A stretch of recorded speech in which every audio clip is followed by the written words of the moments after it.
Bonsoir à tous, ravi de vous retrouver pour ce hors-série d'été de votre magazine Tout compte fait. Alors ce soir, ce sont dans les coulisses du grand business du e-commerce que l'on vous emmène. En un an, les ventes ont bondi de 30%, c'est évidemment colossal. Chaque seconde, rien qu'en France, tenez-vous bien, c'est plus de 40 produits qui sont vendus sur le net. À Cestas, en Gironde, voici l'entrepôt de Cdiscount. Chaque jour, 40 000 colis sortent de cet entrepôt, dans une ambiance futuriste. Ce sont les premiers robots qui peuvent se déplacer dans un entrepôt en 3 dimensions. Donc ça nous permet de livrer les clients encore plus rapidement. Alors, à première vue, acheter en ligne, c'est pratique. On a le choix et les prix sont souvent très attractifs. Sauf que dans les faits, les arnaques sont nombreuses, vous allez le voir. Fausses promos, faux avis, produits défectueux, mais aussi un immense gaspillage de ressources et surtout d'emballage. Alors, comment éviter les pièges? Comment bien choisir? Les pièges du commerce en ligne, c'est la grande enquête de Tout compte fait. Dans le petit village de Damery, près d'Épernay, en Champagne. Julien, 26 ans, et sa compagne Théa, 23 ans, se sont lancés il y a 3 ans dans le projet de leur vie. Hop. La cuisine qui sera tout en long comme ça, donc on va fabriquer nous-mêmes. Comme je suis menuisier, je devrais arriver à m'en sortir. Ils rénovent intégralement leur future maison. Voilà l'ancienne cuisine. Du sol au plafond, la bâtisse et sa dépendance sont en ruine. La partie qui est dans son jus. Il y a encore le papier peint au plafond, les anciens lustres avec la poussière. Le genre de petites pièces qu'il y avait dans les maisons ici. Et c'est vintage là. Oui. Et l'isolation au journal sous la moquette. Julien gagne 1 500 € par mois. Théa, responsable qualité-hygiène dans une grande entreprise, 1 400 €. Elle n'était pas encore née. Avec ses revenus modestes, impossible de s'offrir une maison clé en main dans la région. Et là, vous avez acheté combien l'ensemble 60 000 €. 60 000 € les 800 mètres carrés. Donc voilà. Et c'est en gros, c'est le prix du terrain, sans maison dans le secteur à peu près. Et je pense que si elle était habitable, ça aurait coûté dans les 250 000 €, je pense. Alors depuis 3 ans, Julien et Théa passent leurs vacances et leurs week-ends sur le chantier. Et pour faire encore baisser la facture, ils achètent une grande partie de leur équipement sur Internet. Du coup, voici la première pièce, premier étage. De l'éclairage au raccord de plomberie, des outils aux toilettes, tout a été déniché sur des sites de e-commerce à prix cassé. De mémoire, économisait une centaine d'euros. Du coup, voilà. Mais ces économies réservent parfois quelques mauvaises surprises. Comme avec ce sèche-serviette, acheté en promo à 50% il y a 3 jours, et qui vient de leur être livré. J'ai juste un truc qui m'inquiète, c'est que sur le site, c'est marqué électrique. Et il n'y a pas de prise. Je ne vois pas de câble. Pour moi, électrique, il faut un câble. Donc, Avec un bouton marche. Voilà. Ouais. Forcément, c'est pas marqué en français. Et oui, j'ai pas l'impression que c'est électrique. Qu'est-ce qu'il y a marqué là? C'est pas forcément marqué, mais quand on voit tous les raccords avec une chaudière, ouais, j'ai plus l'impression que c'est à eau chaude. Alors, ce qui nous a fait acheter, c'est le prix qui était très intéressant, le gain de temps, parce qu'on l'a eu en quelques jours seulement. Du coup, c'était très intéressant, mais du coup, ça devient beaucoup moins intéressant quand c'est pas du tout ce qu'on veut. Du coup, voilà, on perd. Ça nous retarde pas dans les travaux, mais on s'attendait à avoir ça pour du chauffage. Et on l'a pas. Julien et Théa vont devoir renvoyer le colis et attendre un échange ou un remboursement. Mais cette mésaventure est loin de les décourager du commerce en ligne. Frigo intégrable. Ce matin, ils se mettent en quête de leur futur électroménager. Sur Internet, des centaines de sites leur proposent des milliers de produits, avec des prix très agressifs. Parce qu'on avait vu, les froids statiques sont moins chers. sont moins chers que les froids brassés. Pour le couple, pas de doute, le e-commerce est bien plus avantageux que la grande surface. On voit quand même pas mal d'avis. On va en magasin, le seul avis, c'est l'avis du vendeur. On peut en voir plein à la fois, quelque part. C'est dans un magasin, c'est pareil, on va en voir, je sais pas, on va avoir une dizaine. Là, on peut voir vraiment tout ce qu'on veut, donc on peut plus comparer. Là, des frigos intégrables. En magasin, il y en a. Il n'y en a pas quasiment d'exposé. Ouais, on n'en trouve plus en magasin. C'est sur commande, mais de le voir en visuel, on ne le voit plus. Donc en final, autant les regarder sur Internet puisqu'on aura le visuel et le prix. Grâce au e-commerce, ils estiment pouvoir économiser 4 000 € sur les 40 000 que vont leur coûter leurs travaux. Pratique et souvent moins cher. Les achats en ligne séduisent de plus en plus de Français, mais il y a un revers à la médaille. 15 litres. Ouais, c'est celui-là. C'est un chiffre à peine croyable. On recense dans notre pays plus de 200 000 sites de commerce sur Internet, qui représentent aujourd'hui 13% de l'ensemble des produits achetés en France. On les aime parce qu'on y trouve de tout, parce qu'on peut acheter et se faire livrer des produits sans sortir de chez soi. On les aime surtout parce que souvent, on y fait des affaires en or. Les géants Amazon, AliExpress ou Cdiscount ont d'ailleurs vu leur chiffre d'affaires bondir de 20% en moyenne depuis le début de la crise sanitaire. Ces commerçants digitaux ont révolutionné les méthodes de vente, mais aussi d'achat et d'approvisionnement. Ils sont devenus des rouleaux compresseurs pour écraser les prix. Moi, si tu arrives à me faire 5%, je peux te proposer une top position sur le site le jour du lancement. On fait l'investissement marketing si tu fais les 5%. Souvent critiqués pour leur optimisation fiscale et leurs conditions de travail, parfois très difficiles. Vous allez voir que certains de ces sites induisent aussi le consommateur en erreur. Entre fausses promos et faux avis, des produits très alléchants sont en fait loin d'être de bonnes affaires. C'est prendre les gens pour les imbéciles, quoi. On leur fait croire qu'on gagne 159 €, si grâce des centimes, alors qu'en fait on est passé, on a gagné 5 €. Mais il y a autre chose dont on se doute moins. L'impact écologique catastrophique de nos courses en ligne. Suremballage, bilan carbone dans le rouge avec la livraison à domicile, transport par bateau de produits venus du bout du monde. Article 9, jetés à la poubelle.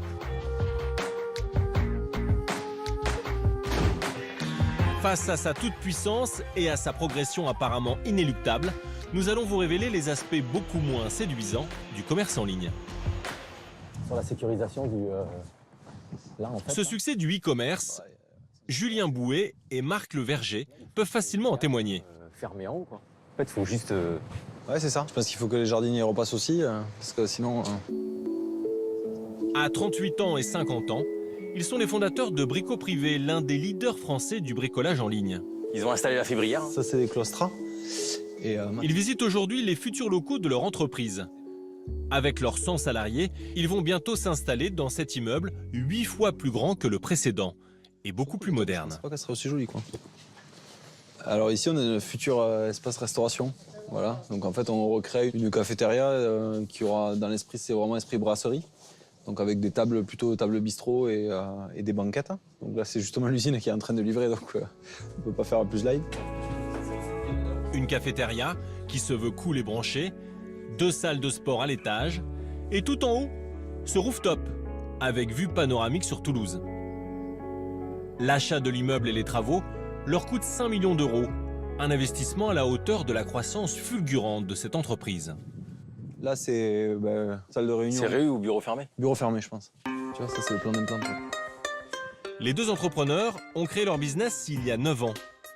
Leur idée, conquérir le monde du bricolage et de l'ameublement avec des ventes privées. Des opérations coup de poing à prix cassé sur des produits de marque. À l'époque, ils sont en concurrence directe avec les mastodontes du secteur, comme Castorama, Leroy Merlin ou même Ikea. Mais grâce à leur offre sur Internet, ils ont réussi à s'imposer. Toute la journée, les deux hommes regardent les chiffres de vente en temps réel sur leur téléphone. Donc c'est de nouveau une bonne journée aujourd'hui. À midi, entre midi et 14h, on a déjà fait la moitié des commandes de la journée. Donc là, on a 1200 commandes. Voilà, et donc du coup, on sait que ça fera à peu près entre 2400 et 2500 commandes sur la journée. L'an passé, l'entreprise a réalisé un chiffre d'affaires de 125 millions d'euros. C'est déjà un record. Mais avec la crise sanitaire cette année, les résultats devraient exploser. Sur la dernière année, effectivement, là, sur les 12 derniers mois, avec le période Covid, on a des croissances qui sont supérieures à 50%. Donc ça représente à peu près 50-60 millions d'euros de croissance. A priori, la formule séduit donc les internautes. Mais leur promesse de prix imbattable est-elle vraiment tenue? Nous avons comparé leurs prix à ceux des magasins traditionnels sur plusieurs références, choisies au hasard. Cette perceuse, 60 € moins cher. La meuleuse d'angle, 35 € de moins. Et la tronçonneuse, même prix, à 1 centime près. Au total, ce jour-là, 6 fois sur 7, le site de vente privée était plus intéressant. Mais alors, comment fait-il pour battre quasiment à chaque fois les enseignes traditionnelles?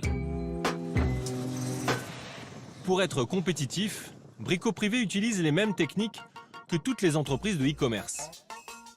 D'abord, pas de loyer à payer pour le magasin et pas de vendeur sur place. Conseil client, service après-vente, tout se fait sur ordinateur ou par téléphone. On parle bien du lot de 4 roulettes pivotantes en polypropylène. Pour obtenir les meilleurs prix, l'entreprise s'appuie aussi sur des négociateurs hors pair, comme Rachel, 26 ans. Ce jour-là, elle a rendez-vous avec un fabricant d'une grande marque d'ameublement.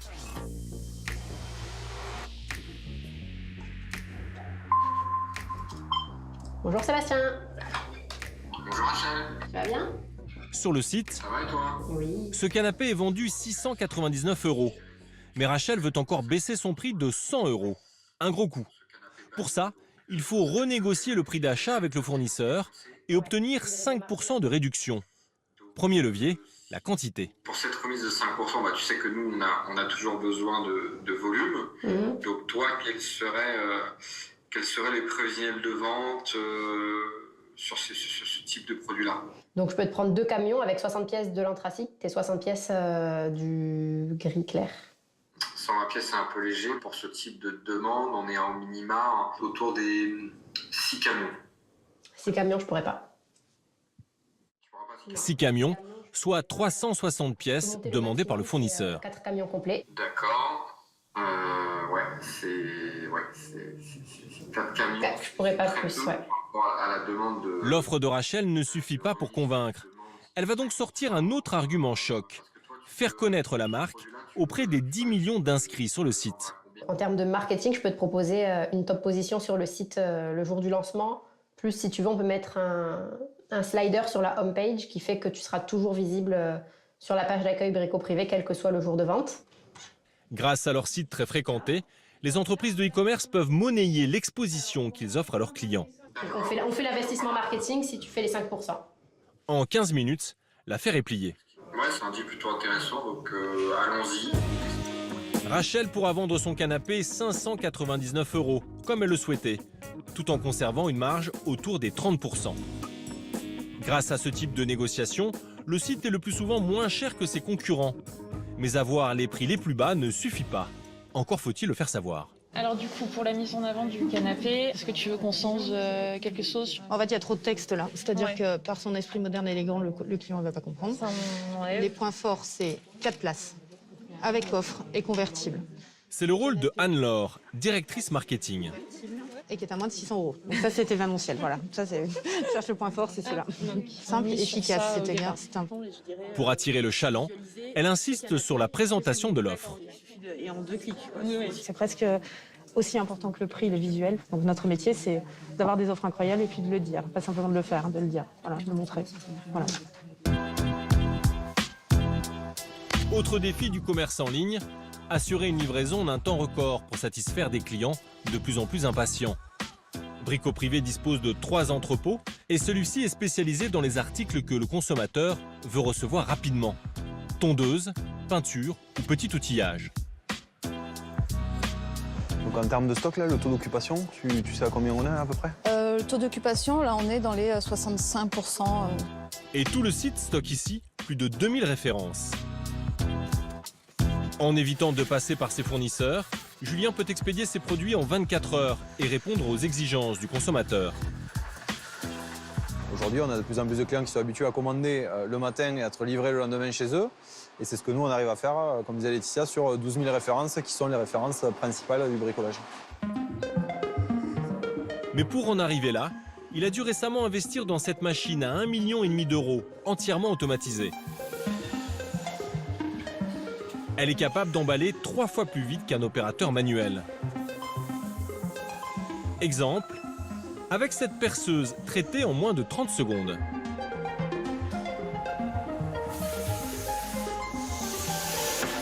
Ici, aujourd'hui, 50% des commandes sont expédiées via cette machine. L'objectif sur ce site, c'est de ne faire que du petit produit et d'arriver à passer 90%. Comme la plupart des sites, ils sont dans une course pour livrer toujours plus vite.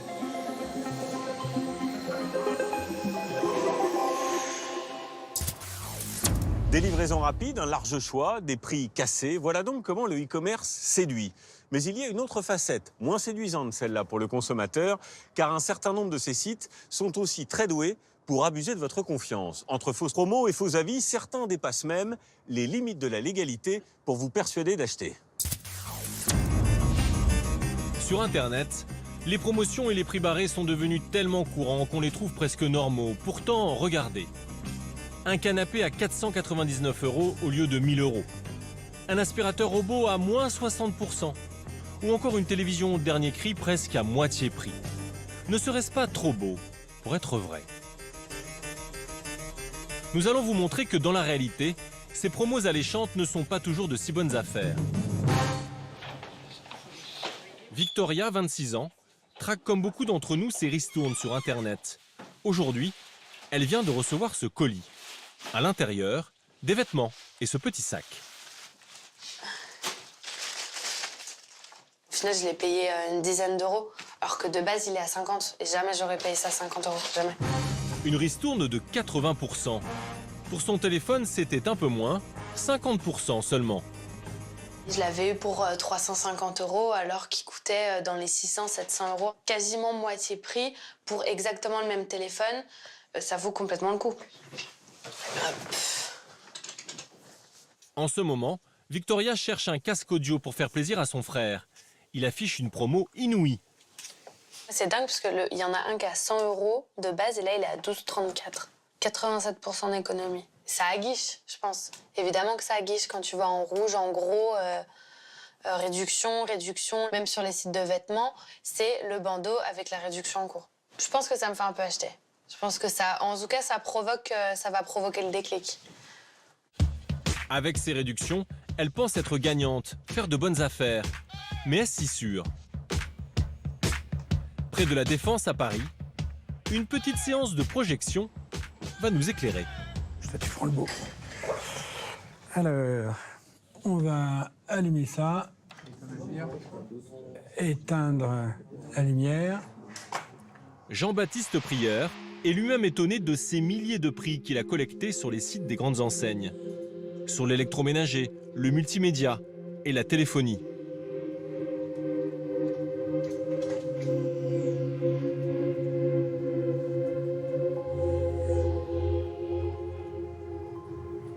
On a analysé, je dirais, à peu près 25 enseignes. Ça concerne vraiment toutes les familles de produits. On n'était qu'à fiers des casques, des téléviseurs, des réfrigérateurs, des lave-linges, des téléphones mobiles.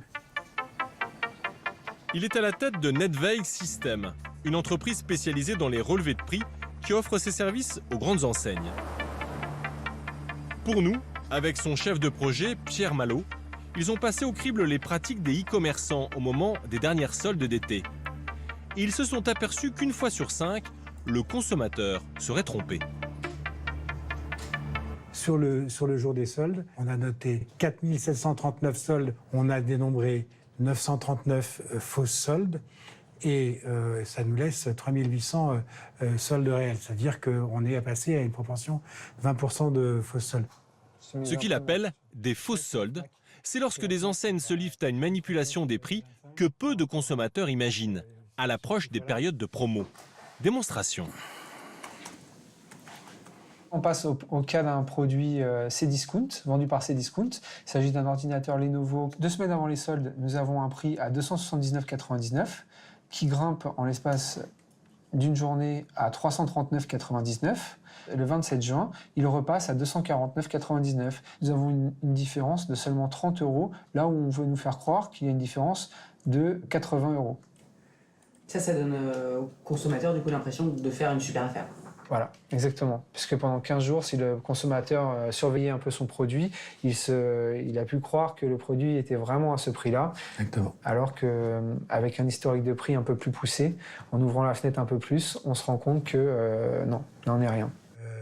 Si vous n'aviez pas fait attention, vous pensiez donc faire une économie de 25%, alors qu'en fait, elle n'est que de 10%. Une technique qui serait courante sur les sites de e-commerce. Ici, il s'agit d'un aspirateur Samsung vendu sur le site Amazon. Donc on observe une grande période de stabilité du prix jusqu'au 21 juin. Le 21 juin, le prix passe de 199 à 353 €. Et le lendemain des soldes, le prix repasse à 194 €. Si bien qu'au lieu de gagner 160 €, on ne gagne que 5 €. C'est complètement... là, pour le coup, c'est prendre les gens pour les imbéciles, quoi. On leur fait croire qu'on gagne 159 €, mais à gras et centimes, alors qu'en fait, on est passé... on a gagné 5 €. Étonnant même pour ces professionnels des prix. Et la pratique semble généralisée. Sur les 25 enseignes qu'ils ont passées au crible, 24 d'entre elles auraient affiché des fausses soldes. Nous avons contacté les plus mauvais élèves, Amazon, Rue du Commerce et Cdiscount. Voilà comment ils justifient la pratique.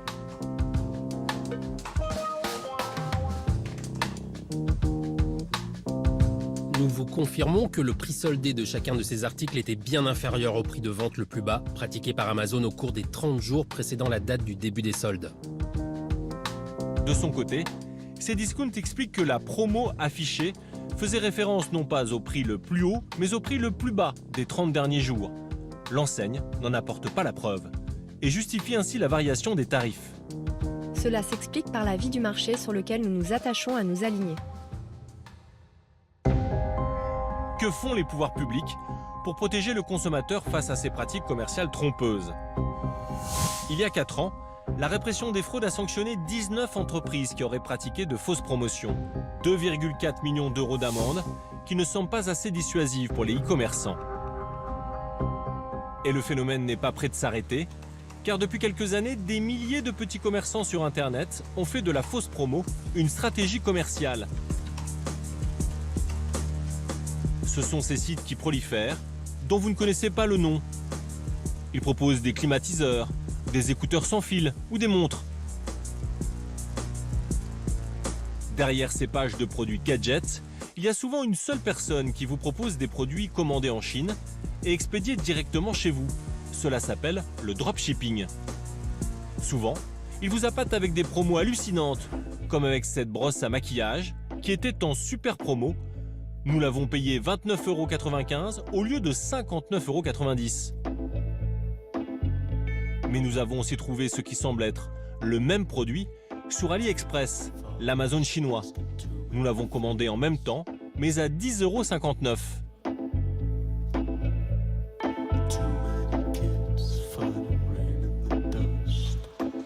Trois semaines plus tard, les deux colis sont arrivés le même jour.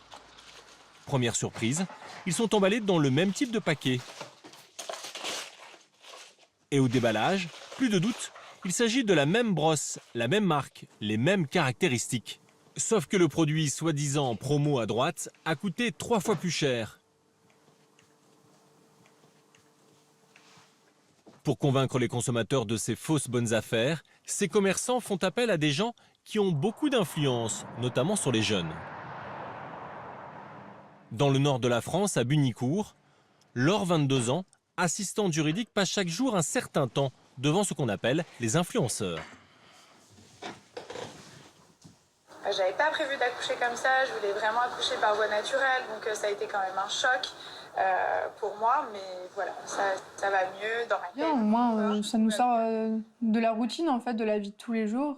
Et puis parfois, il y a certains influenceurs qui habitent par exemple à Dubaï, donc c'est le luxe, c'est les choses en grand, donc même nous, ça nous fait voyager en fait. Un jour, elle tombe sur la vidéo de cette influenceuse, qu'elle apprécie également et qui vante les vertus d'un nouvel appareil. Il vise les jeunes, un aspirateur à point noir. En quelques clics, Laure commande l'appareil avec en plus un code promo. L'appareil était à 50 € et après le code promo qu'elle a proposé, c'était à 35 €, donc l'offre était plutôt bonne, donc j'y suis succombé. Une promo très alléchante qui est en fait une fausse bonne affaire. D'abord parce que ça ne marche pas, selon elle. Voilà, je vais l'arrêter. Pour moi, c'est quand même un prix. En fait, pour moi, c'est un petit investissement dans un produit que je pense que j'utiliserai quotidiennement. Donc oui, j'étais déçue. En plus de ça, il lui a suffi de quelques recherches sur Internet pour s'apercevoir que le rabais était mensonger. Elle a retrouvé le même produit 3 fois moins cher sur AliExpress. J'ai découvert le produit en fait, que j'avais commandé, puis c'est le premier résultat. Même sur les photos, il n'y a aucun changement, on voit que c'est exactement pareil. Mais sauf qu'il est vendu beaucoup moins cher, entre 6 et 10 euros. Selon nos informations, pour faire la publicité de ces fausses promos, les influenceurs toucheraient entre 400 et 3000 euros. Et ces nouveaux commerçants qui les rémunèrent n'ont aucune raison de s'arrêter, car pour l'instant, il n'y a pas eu de sanction de la répression des fraudes. Alors, dans cette jungle des prix, y a-t-il un moyen simple de s'y retrouver? Près de Montpellier, Rémi, étudiant en informatique, a l'œil pour repérer les fausses promos, même quand il s'agit d'un catalogue de la grande distribution. Mais ça te suffit pour regarder Friends. Oui. 219, c'est le prix ou pas? Non, c'est pas ce modèle et c'est pas le prix. C'est pas le prix. Bon, ça, clairement, tu l'as moins cher. Il joue les guides pour sa compagne Mathilde, qui se dit beaucoup plus crédule. Moi, je suis le genre de personne qui va voir ça et qui va dire « Oh, il est en promo, bon, bah, je l'achète alors ». Mais je vais pas forcément me dire qu'il y avait un meilleur prix autre part. Et ouais, du coup, moi, je suis le genre de personne qui me fait avoir. En fait. Avec son œil aiguisé, il a réussi à dénicher de super prix pour sa console de jeux vidéo. Je l'ai acheté donc 320 €, si je me souviens bien, cet été. C'était en juin, je crois. Et elle était partout à 400 €. Pour Mathilde, il a dégoté cette paire de baskets à 60 € au lieu de 80. Il faut dire qu'il a de l'entraînement pour trouver les prix les plus bas. Depuis quelques mois, il travaille pour Cross Shopper, un site très original. Voilà ce qu'il vous propose. Vous leur dites quel produit vous cherchez au meilleur prix et des dénicheurs avertis comme Rémi se mettent en chasse depuis chez eux. Avec un objectif, éviter les fausses promos. Un problème récurrent d'Internet qui dégoûte cet expert. C'est profiter un peu des gens, quoi. Enfin, surtout en période de promo où on sait qu'on va être plus à l'affût des bonnes promos et peut-être sortir la carte bleue plus facilement, quoi. Donc c'est dommage pour nous et tant mieux pour eux si ça marche, hein, même si c'est malhonnête. Aujourd'hui, sa mission pour un internaute qu'il ne connaît pas, trouver le bon tarif pour ses écouteurs sans fil. Le prix à battre, 169 €. Alors Rémi scrute le web et n'hésite pas à aller sur les versions étrangères des sites de e-commerce. C'est parfois plus avantageux. AirPods, dernier modèle. Là, en fait, il suffit de changer l'extension, donc le .fr qui est juste là. Et on peut voir les prix qu'il y a, par exemple, en Espagne, en Allemagne avec .de. Voilà, par exemple, sur Amazon France, on les avait à 169,90, je crois. Et là, si on passe sur Amazon Allemagne, on les a à 144,80. Alors que c'est Amazon et qu'il a suffi juste de changer de lettre pour avoir déjà 20 € d'économie. Mais en fouillant quelques minutes de plus, il va trouver encore mieux sur un site qui regroupe des marchands européens. On a pu les trouver à 139 sur Rakuten, parce que la personne voulait une livraison depuis l'Europe. Donc voilà, c'est un vendeur anglais. Il a donc trouvé le même produit, mais 30 € moins cher. Et c'est gratuit pour le demandeur. Rémi poste son offre sur le site collaboratif. Si elle est validée, il gagnera 5 points, soit 5 centimes, une somme symbolique. Je le vois un peu comme un jeu, ouais. C'est intéressant de voir ce que les gens demandent et d'aller découvrir de nouveaux sites, d'appliquer des méthodes pour trouver un prix. Tout ça, ouais. Moi, je le vois comme un jeu, c'est un loisir, ça m'amuse. Même si cela prend du temps, comparer les prix sur plusieurs sites reste donc la meilleure parade pour éviter les pièges des fausses promos. Face à des pratiques parfois trompeuses, certains sont tentés de suivre un autre guide, le consommateur lui-même, qui laisse des avis en ligne sur les produits. 8 Français sur 10 affirment les consulter avant de choisir un article. Mais là encore, attention aux pièges.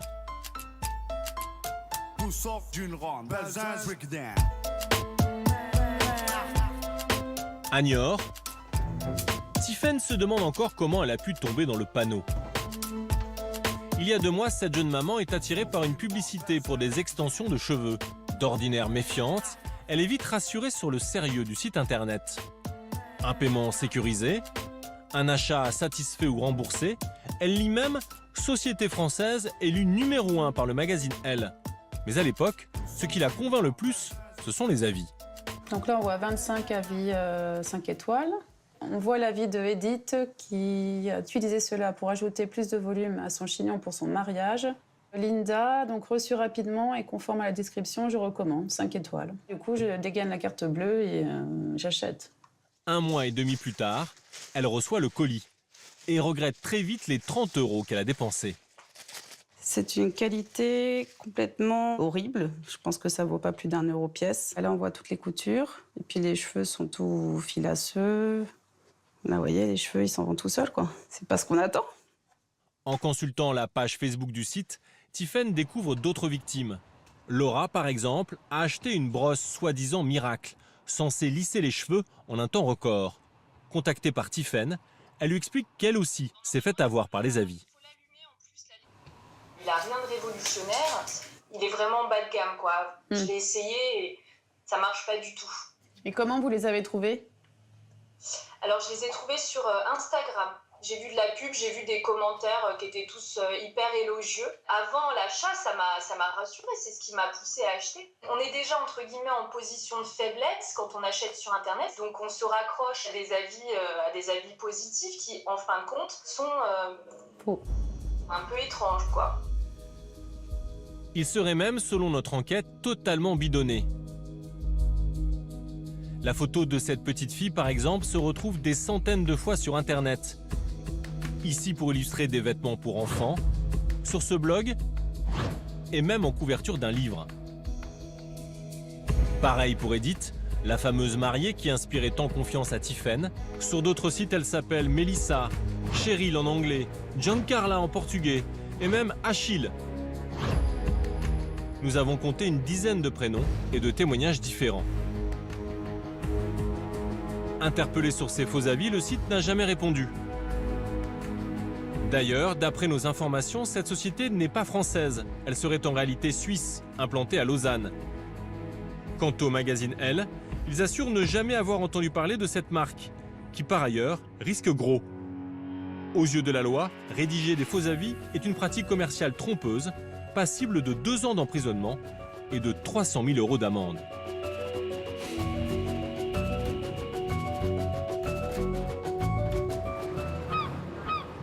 Tout le problème de ces faux avis, c'est que n'importe qui peut les poster.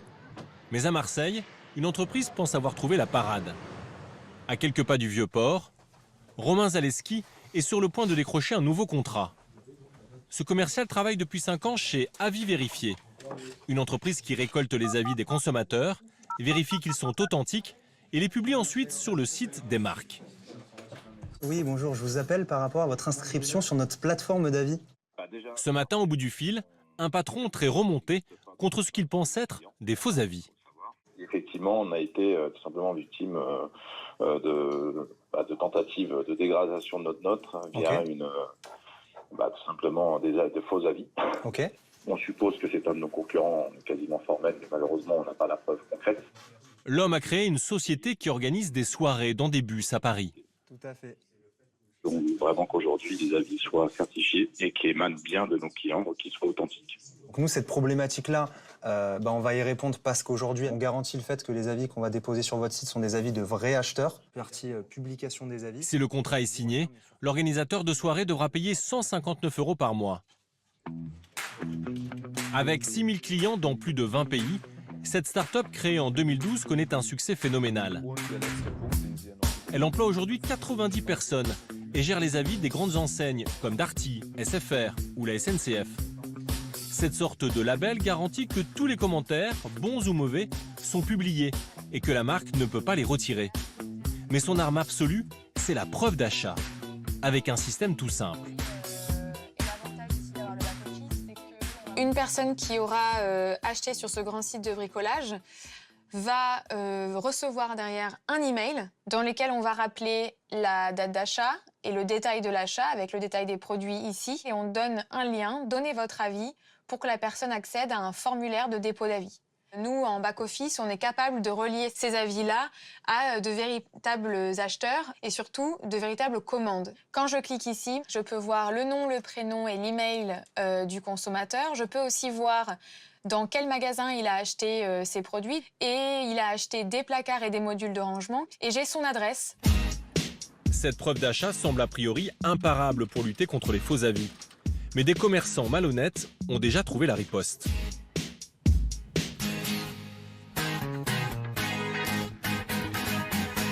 C'est la mésaventure qui est arrivée à Alice.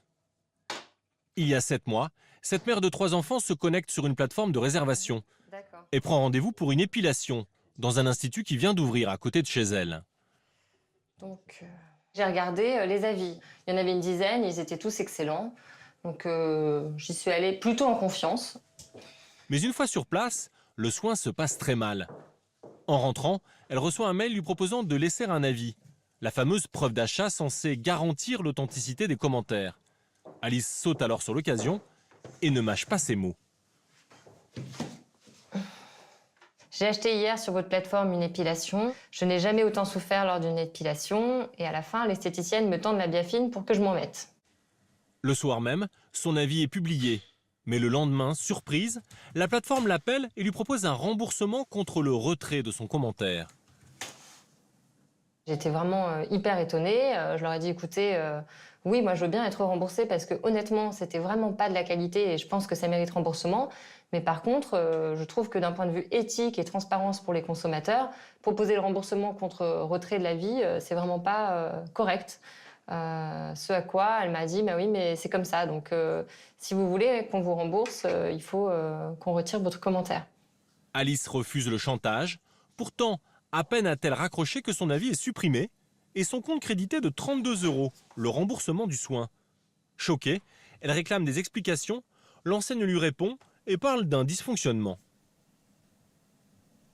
Nous n'avons pas pour politique de supprimer des retours négatifs. Néanmoins, l'erreur est humaine, ainsi nous ne pouvons désormais que faire en sorte que cela ne se reproduise plus. Alice ne digère pas et fait part de sa colère sur les réseaux sociaux. Avis négatif laissé suite à une prestation avec qui me rappelle pour me proposer le remboursement si je retire mon commentaire. Comme elle, des dizaines de clients se plaignent de méthodes similaires. Vous en voulez une bonne ? On vient de m'appeler pour me proposer 20 € afin que je retire mon avis négatif sur la vente d'un écran Made in China. J'ai mis un avis négatif pour le colis que j'ai reçu. Hop, direct proposition commerciale pour supprimer mon évaluation. Mort de rire. C'est la plaie, les faux avis. Un site m'a même proposé un remboursement pour que je supprime mon avis négatif. Cette invasion de faux avis n'est pas prête de s'arrêter. Car si des consommateurs résistent aux propositions des enseignes, d'autres en profitent à fond et sans complexe. C'est le cas d'Antoine. À 20 ans, cet étudiant lyonnais a créé une chaîne YouTube sur laquelle il teste toutes sortes de produits high-tech qu'il commande sur Internet. Salut les amis, c'est Antoine, j'espère que vous allez bien. Aujourd'hui, je vais vous présenter une nouvelle caméra sportive. On va donc faire plusieurs tests. J'ai amené avec moi ma trottinette. Antoine part bientôt au ski. Il aimerait se servir de cette caméra sur les pistes. Mais avant, il vérifie sa qualité.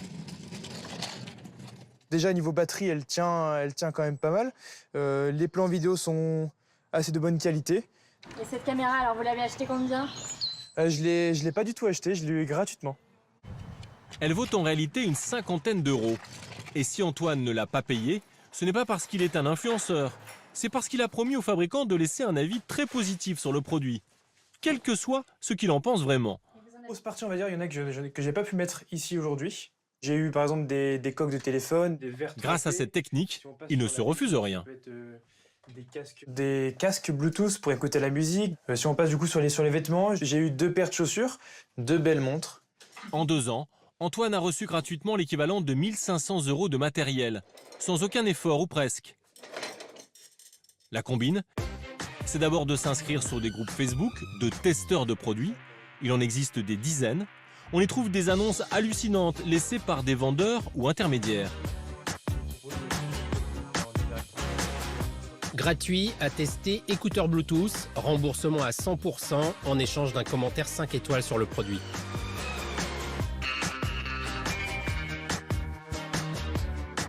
Ces vendeurs sont des indépendants, souvent chinois. Ils proposent de rembourser leurs produits car ils savent qu'avec des commentaires élogieux, leur visibilité va augmenter. Au final, ils seront gagnants. Par exemple, on a un aspirateur robot, des lunettes sportives, des gants de sport, des leggings, des semelles orthopédiques. Antoine n'a plus qu'à faire son marché, comme par exemple pour ce casque de ski. Il faut que j'aille dans la barre des commentaires. Une fois qu'on l'a acheté, on envoie du coup la capture d'écran au vendeur pour dire qu'on a acheté le produit et ils nous demandent tout le temps aussi le numéro de commande. Comme ça, eux, de leur côté, ils peuvent aussi vérifier qu'on a bien acheté le produit et que ce n'est pas un faux achat. Une fois la commande reçue, il faut ensuite laisser une bonne note, avec un avis argumenté en détaillant les avantages du produit. De mon côté, je mets toujours une phrase positive. Après, j'envoie. Une semaine plus tard, Antoine est remboursé par un virement sur son compte. Là, on peut voir un remboursement de chinois, là aussi, là aussi. Même s'il n'a pas l'air de s'en rendre vraiment compte, le jeune homme dupe donc les consommateurs. Il a d'ailleurs parfois des remords. Ça m'est arrivé une fois d'écrire un bon commentaire, de me faire rembourser et après de modifier le commentaire en commentaire négatif. Parce que pour moi, le produit ne méritait pas du tout un bon commentaire pour être vendu et avoir plus de ventes. Ces arnaques auraient lieu dans leur immense majorité sur Amazon. Contactée, l'entreprise américaine nous répond. Nous avons empêché plus de 13 millions de tentatives de laisser une critique non authentique. Nous suspendons, interdisons et poursuivons en justice ceux qui enfreignent nos règles. Après cette enquête, on vous avoue qu'on aura désormais beaucoup de difficultés à faire confiance aux avis laissés par les consommateurs. Au final, les enseignes qui utilisent la preuve d'achat comme garantie sont quand même les plus crédibles.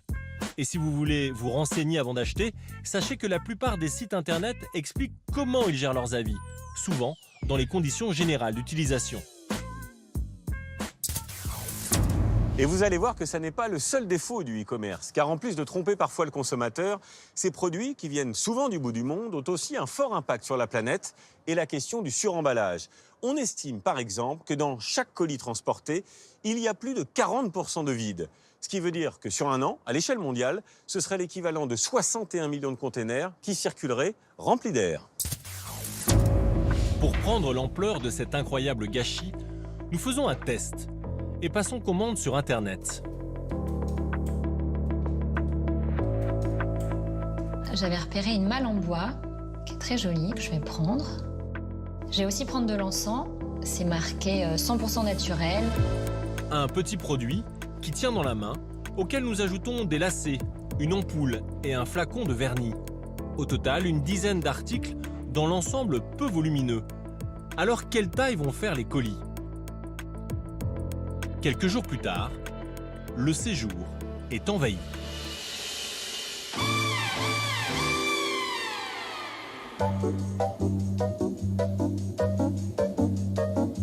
Alors déjà, je suis surprise par la taille des emballages parce que, à part une grosse malle en bois que j'avais commandée, qui était quand même imposante, je me rends compte que j'ai beaucoup d'emballages pour des petits articles. Qu'est-ce qui peut bien se cacher, par exemple, dans ce gros carton? Mon vernis. Alors là, au bruit, je sais déjà que c'est une boîte aux 3/4 vide. Les sites de e-commerce ont eu la main lourde sur l'emballage. C'est sûr, il fallait un gros carton pour cette clé USB. Ou cette ampoule. Et le champion, c'est peut-être l'encens.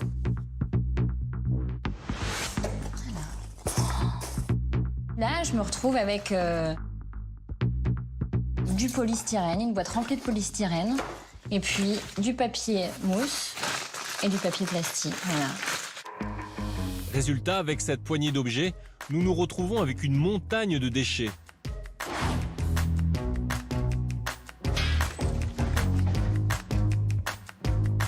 Et donc, avec mes emballages, je remplis les 3/4 de la poubelle de l'immeuble. Un gaspillage scandaleux qui accompagne l'explosion du e-commerce. Sur les réseaux sociaux, le suremballage de nos colis est tourné en dérision. Nous pensions nous être trompés dans la commande, mais non, vous avez bien mis cette barre de rideau dans un carton qui pourrait contenir une armoire. Franchement, vous êtes sérieux? Le développement durable, ça vous parle? Une protestation mondiale. Cette femme nous montre qu'elle peut même rentrer dans cet énorme carton qui contenait un pied de micro. Un vide qui représenterait près de la moitié de nos colis sur Internet. Toute cette matière est gaspillée. Et il n'y a pas que ça. Ces colis à moitié vides sont bien transportés.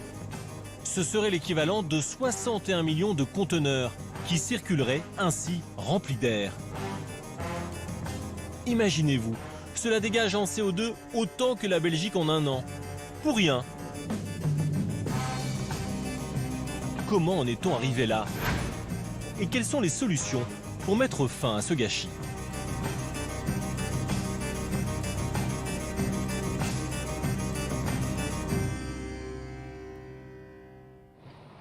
Le sujet est sensible et les géants du e-commerce rechignent à expliquer pourquoi ils suremballent de cette manière. Alors nous nous sommes rendus dans le sud de la France, près de Béziers, chez un nouvel acteur du e-commerce qui a accepté de nous ouvrir ses portes. Homme Privé, une entreprise spécialisée dans le déstockage.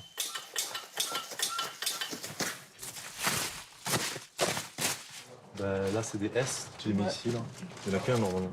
Elle a été créée par Camille Maillard, 33 ans, dont 10 ans d'expérience dans la vente en ligne. Tu changeras donc la couleur pour qu'on voit au maximum les détails de la chaussure? Ça marche, ouais. Ok, très bien. Il a déjà fondé et revendu un site de vente privée dédié à la cuisine. Et il y a 1 an et demi, avec son associé, Anaïs Broyer, ils se disent qu'il y a un autre coup à faire. C'est facile pour le client d'y accéder.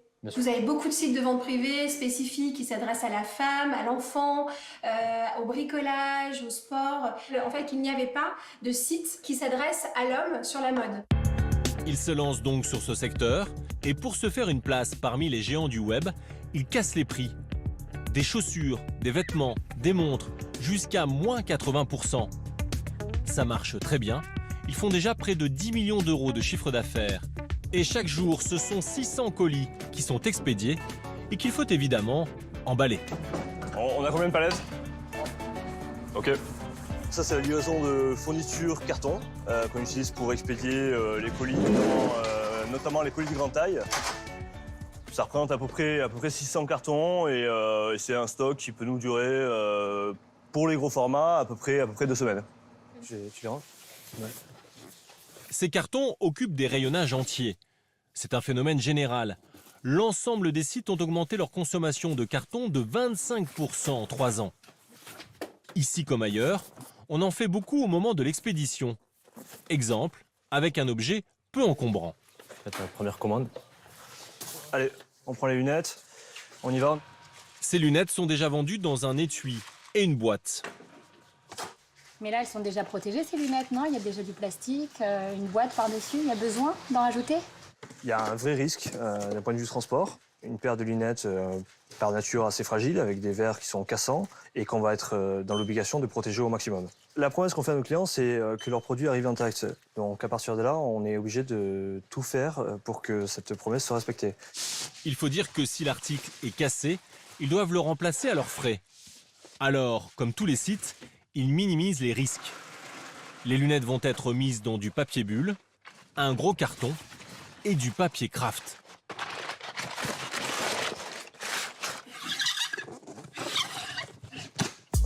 Même chose pour cette montre, largement suremballée.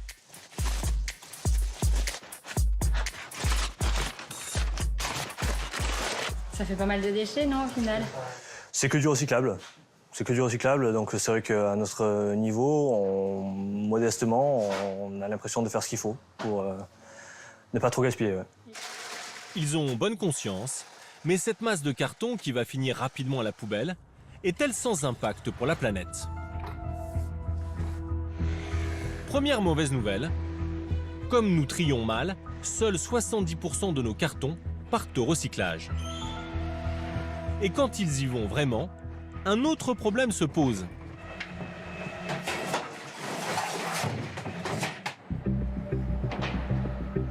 C'est ce que nous allons comprendre au centre de tri de Romainville. Nous y rencontrons Sophie Génier, directrice du recyclage chez Citeo. l'entreprise qui gère en France le tri et la collecte des ordures ménagères. Elle est accompagnée par le directeur du site. En fait, ça se passe comment? Les camions arrivent par là? Les camions déversent ici les poubelles jaunes de tout l'Est parisien. 200 tonnes de déchets par jour. Du plastique, des papiers et des cartons.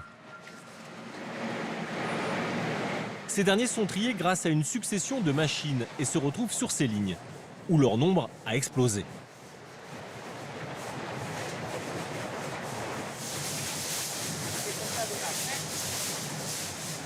Là, on a un carton de livraison, là, par exemple. Là, ce sont des cartons de livraison qu'on a, donc, qui proviennent potentiellement du e-commerce. Depuis le début de l'année, on va avoir à peu près plus 7% de cartons. Et c'est entre autres du fait du e-commerce. C'est le matériau majoritaire. Les sites de vente ont fait passer le carton devant le papier dans les centres de tri. Les professionnels parlent d'effet Amazon. Et si on peut se féliciter qu'il soit en grande partie recyclé, ce n'est pas pour autant indolore pour l'environnement. Quand on a 1 ou 2 chargements en retard, ça se voit. Il faut d'abord le transporter vers des usines de recyclage sur une centaine de kilomètres en moyenne. Là-bas, les cartons usagés sont plongés dans cet énorme mixeur qui consomme de grandes quantités d'eau. Il faut ensuite sécher à 140 degrés, ce qui est devenu une pâte à papier. Et bien évidemment, ça dépense de l'énergie. Enfin, un carton n'est pas recyclable à l'infini, mais seulement une dizaine de fois. D'après nos calculs, le recyclage des cartons du e-commerce dégage en CO2 l'équivalent de 56 400 voyageurs qui feraient l'aller-retour Paris-New York en avion.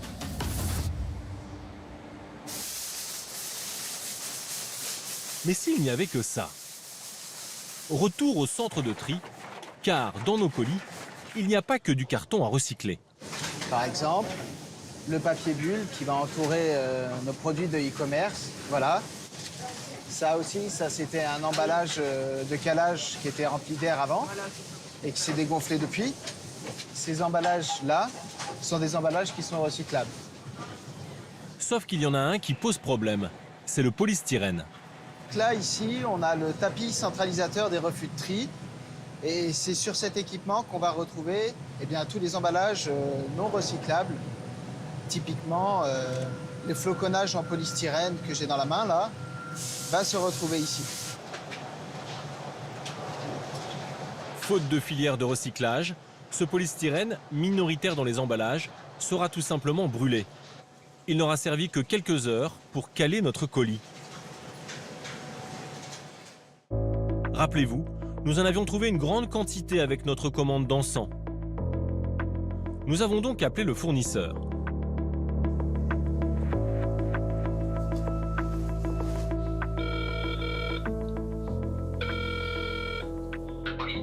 Quand on n'en met pas, le client n'est pas content parce qu'on n'en met pas. Et quand on en met, en fait, c'est la même chose. Donc on est dans une situation où on ne sait plus du tout quoi faire. Vous n'aviez pas un emballage plus écologique? Le client veut un système écologique, mais en même temps, recevoir sa marchandise totalement intacte. Et on n'a pas la solution. En 15 ans, on ne l'a pas trouvé. On a essayé de mettre du polystyrène en maïs, mais ça ne va pas parce que c'est pas assez dur. Donc votre encens arrive abîmé. Ça ne nous apporte que des problèmes. On est sans cesse appelé pour le genre de problème que vous évoquez. Donc l'encens que vous avez acheté, justement, profitez-en parce qu'on ne le renouvelle pas. Vous ne le retrouverez plus sur le site. L'emballage est donc un vrai casse-tête pour les e-commerçants. Mais grâce au progrès technique, les choses semblent bouger. À Cestas, en Gironde, voici l'entrepôt de Cdiscount. Le leader français du commerce en ligne a accepté de nous ouvrir ses portes. Car l'enseigne est très fière d'avoir trouvé une solution au suremballage. Chaque jour, 40 000 colis sortent de cet entrepôt, dans une ambiance futuriste.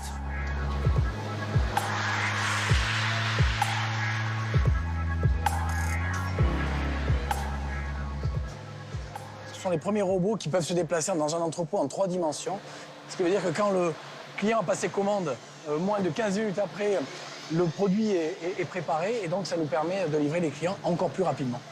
Cet homme très enthousiaste est le numéro 2 du site, Pierre-Yves Escarpite. Bonjour Pierre-Yves. Tu vas bien? Ça va bien et toi? Ça se passe bien sur l'entrepôt? Oui, c'est bien parti aujourd'hui. Bon. L'entrepôt commence à se remplir un petit peu là pour la fin d'année, ouais, ça commence un peu pour la rentrée. Bon, en attendant les jouets, mais je vois qu'il y a déjà du bleu et du rose dans les allées. Avec le directeur de l'entrepôt, il va faire pour nous une démonstration implacable de leur savoir-faire en matière d'emballage. Ce jouet pour enfants va être empaqueté de 3 manières. D'abord à la main, l'opérateur n'a pas le choix du carton, un seul, taille standard. On voit aussi la quantité de papier craft qu'on est obligé d'ajouter dans le volume de carton. Résultat, un emballage 10 fois trop grand. Deuxième essai avec la méthode la plus répandue dans le commerce en ligne. Donc là, on est sur la ligne d'emballage qui ajuste uniquement sur la hauteur. L'opérateur a le choix entre 2 hauteurs de barquette. Voilà, on est obligé de caler parce que il ne va pas y avoir d'ajustement sur la longueur ni sur la largeur, mais uniquement sur la hauteur. La machine va écraser le haut du carton. Il est 2 fois moins haut, mais il reste encore du vide. Et enfin, troisième et dernier essai. Avec leur nouveau bijou, une emballeuse 3D, comprenez une machine capable de mesurer au millimètre la taille de l'article, puis d'ajuster le carton. De la haute couture.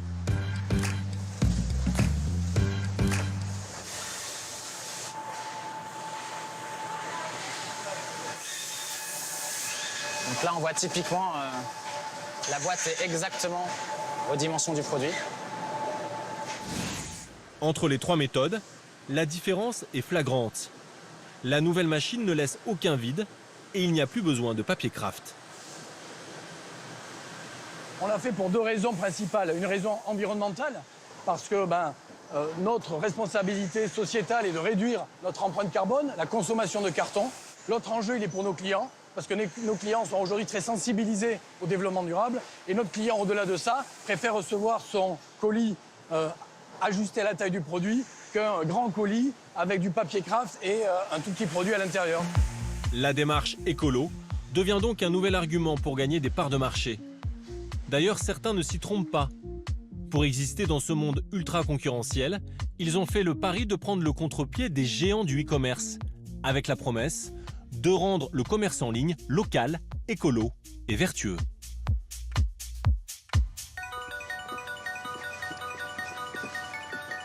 À première vue, Emery Jacquilla, 49 ans, a tout d'un classique patron de start-up. Salut Jérémy. Vous allez bien? Oui, très bien. Salut Léa.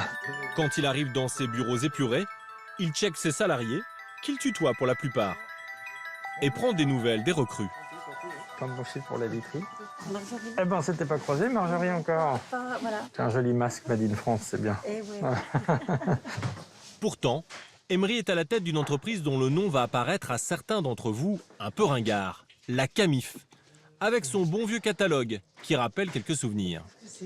Donc ça, c'est le dernier catalogue Camif de 2008. Donc ça fait 12 ans. Et en fait, Camif, c'était un des 3e plus gros acteurs en France de la vente par correspondance.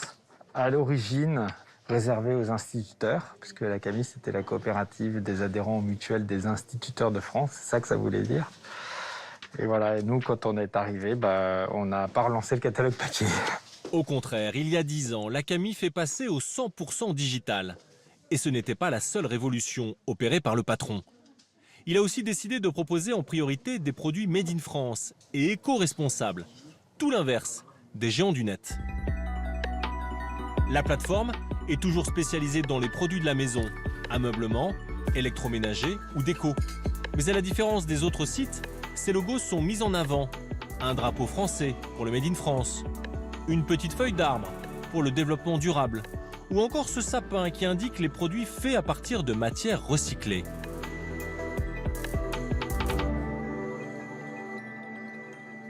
Ça permet en fait de rendre l'internaute acteur de son choix de consommation. Et finalement, d'utiliser son pouvoir d'achat pour favoriser l'emploi local, faire moins de kilomètres au produit et soutenir également un modèle qui est plus soutenable.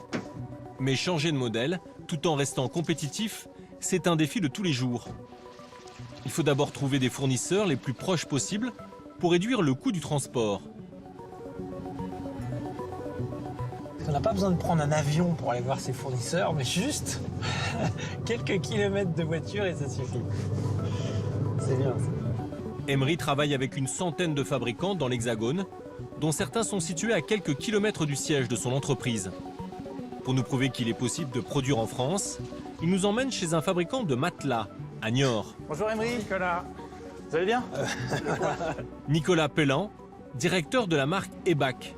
Les deux hommes se connaissent bien. Ils travaillent ensemble depuis plusieurs années. Bon, on va l'essayer ce matelas. On va l'essayer.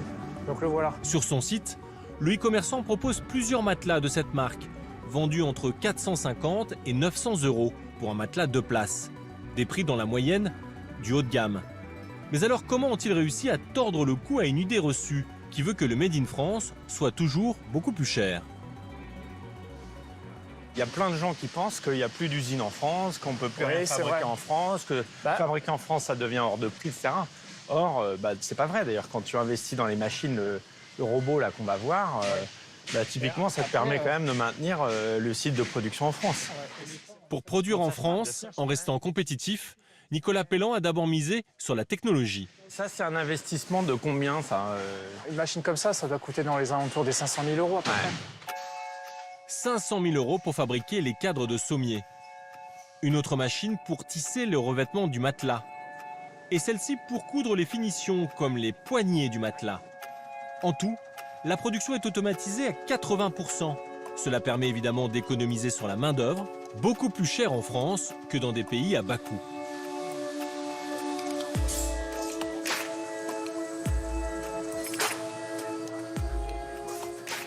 L'usage en fait de ces outils de production nous permettent nous de rester compétitifs. Comme on a des partenariats qui sont pérennes, notamment avec la Camif aujourd'hui, mais d'autres acteurs aussi du marché, mais ça nous permet effectivement de voir plus loin et d'investir, continuer à investir pour continuer à être productifs et maintenir nos productions de produits en France et pouvoir permettre à des consommateurs d'acheter français. Une modernisation qui ne se ferait pas au détriment de l'emploi, selon le patron. L'usine compte aujourd'hui 90 salariés et cherche à en recruter une dizaine cette année. Mais le Made in France n'a pas été le seul argument pour convaincre Emery de proposer ses matelas sur sa plateforme. Autre atout de poids, l'utilisation de matières recyclées, comme cette ouate qui va assurer le moelleux au matelas. Ah là, je l'aime bien. Hein. C'est vrai que c'est...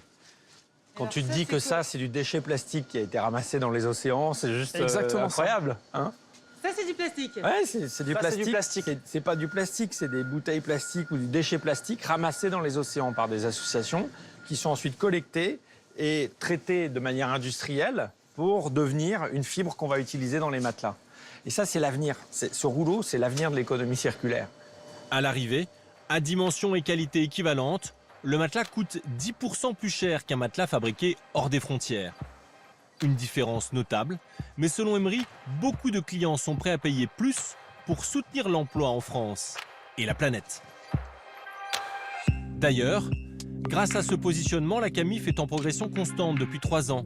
Son chiffre d'affaires a augmenté de 44% cette année. Fort de ce succès, l'entrepreneur tente de pousser toujours plus loin sa fibre écolo, notamment sur le stockage des produits. Je regardais si on avait un autre mode... Dans cet entrepôt se trouvent 5000 références vendues par le site, essentiellement du textile. Ça, c'est un produit fait à partir de chaussettes recyclées. Et donc, en fait, les gens renvoient leurs vieilles chaussettes et on en fait des plaids qui sont hyper confortables. Ils sont bons. Ça a été lavé. Ça a été lavé. Pour ce plaid écolo en vieilles chaussettes, il faudra débourser quand même 150 €. La croisade d'Emery contre l'emballage commence avec ses fournisseurs. Il leur a demandé de lui livrer des produits sans plastique. Ça, c'est pas mal parce que Voilà. ça, c'est l'alternative aussi pas mal au plastique. Voilà, c'est ça. On en parlait tout à l'heure. Un petit papier de soie très léger. De plastique. Là, on est sur une feuille de... Des fibres naturelles pour emballer le linge de lit.